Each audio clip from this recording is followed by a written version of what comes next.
Greetings and salutations. And here is an interesting clip from Fox News.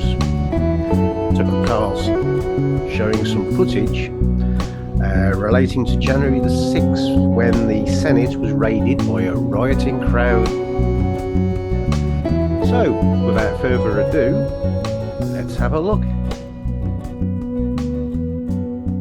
Good evening and welcome to Tucker Carlson Tonight. Last night we aired video from surveillance cameras on Capitol Hill. That video was recorded 26 months to the day before, January 6, 2021. And for 26 months, that footage was held from the American public. The January 6th committee made certain. Now, the Justice Department also kept a lid on that video footage. And in fact, in some cases, DOJ did not share it with criminal defendants who'd been charged on January 6th in violation of their constitutional rights. So we felt it was a public service to bring what we could to you. There was no justification for keeping this secret any longer, and a powerful argument to be made that sunlight is always and everywhere the best disinfectant. And in fact, because it was video evidence, it is to some extent self-explanatory. Anyone can look at the tape and decide what he or she thinks of it. So the tape we showed last night indicated very clearly that Capitol Hill police, in some cases, escorted protesters through the Capitol as if they were giving a tour. They did that with Jacob Chansley, the so-called QAnon shaman. At one point, they even tried to open locked doors on Chansley's behalf. Chansley was sentenced to 4 years in prison for his crimes in the Capitol on January 6th. And the video we showed you last night raises the obvious question, why? On what grounds? The video I showed you last night also showed that Officer Brian Sicknick was not beaten to death with a fire extinguisher by protesters on January 6th, as the media and Liz Cheney so often claimed. The video shows Sicknick walking around the building, apparently in good health, after he was supposedly killed. We showed you that video. You can make of it what you will. We also showed you video that proves Ray Epps, the mysterious protester who encouraged others to breach the Capitol, lied to the January 6th committee about where he was on that day. But for some reason, the committee protected him anyway. He was not considered an insurrectionist. He was their ally. So once again, you can draw whatever conclusions you like from that video. We have ours and we shared them with you. But it's really beyond debate that it is good for this country for Americans to be able to see it. The media and politicians, the people in charge, have talked about January 6th every day since it happened for 26 months.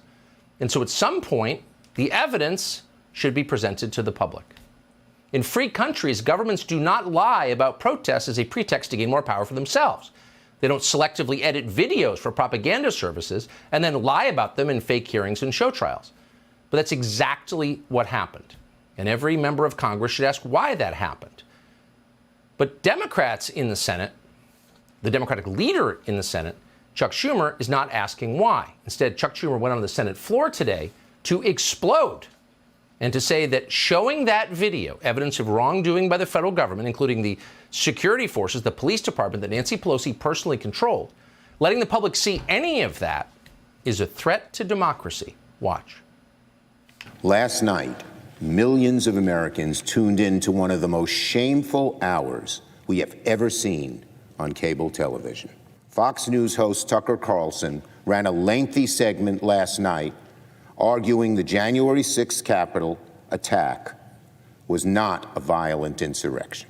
I don't think I've ever seen a primetime cable news anchor manipulate his viewers the way Mr. Carlson did last night.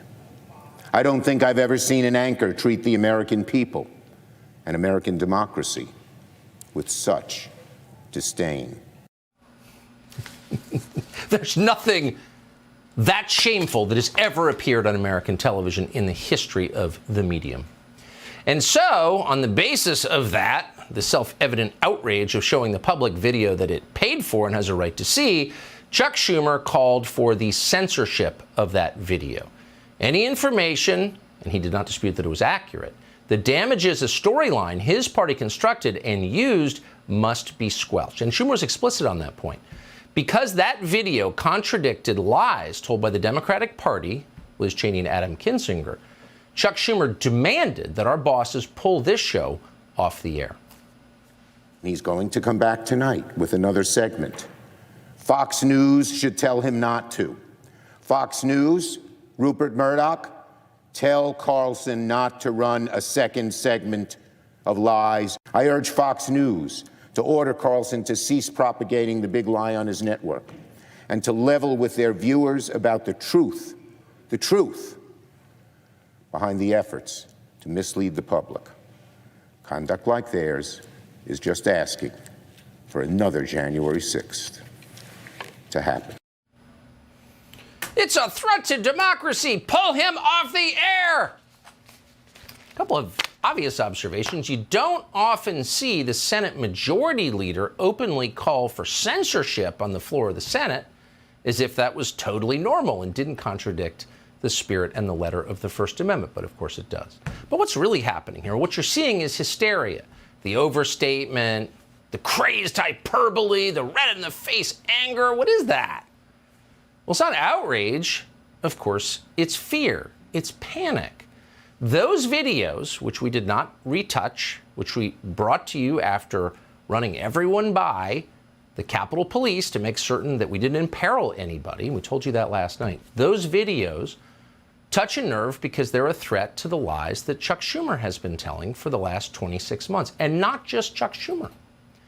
We should also tell you that Chuck Schumer, the Senate Majority Leader, was joined in this outrage by the Senate Minority Leader, and that would be a Republican, Mitch McConnell. And they were joined by a cascade of other Republicans, Tom Tillis from North Carolina, Mitt Romney from Utah, all sharing the same outrage. And from this, we learn two things. One, you're getting close to what they really care about. And you have to ask yourself, why? Why is it so important that they would degrade themselves by telling such obvious lies and calling for censorship? Why? What are they trying to protect? That might be worth exploring, and we plan to. And the second thing that we learned from this is that they're on the same side. The Senate Majority Leader joins the Senate Minority Leader.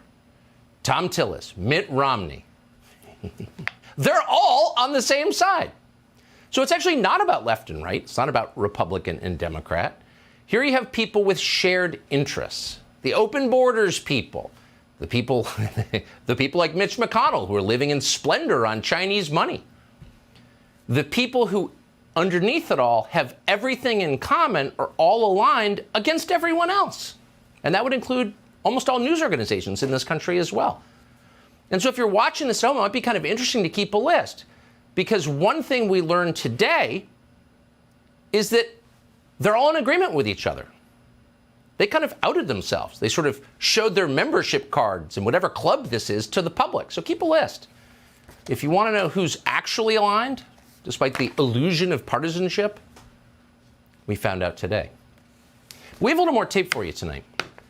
So if you take 3 steps back, you may notice that the one person, really, who was never blamed for anything that happened on January 6th was the very same person who was in charge of the police force, the Capitol Hill Police, that was charged with securing safety on January 6th. And that person was Nancy Pelosi.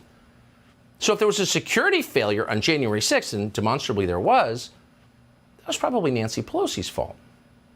And after looking at thousands of hours of footage, we came to the conclusion that many others have reached, which is the Capitol Police were not prepared for what happened. And that's fascinating when you think about it, because there was ample warning.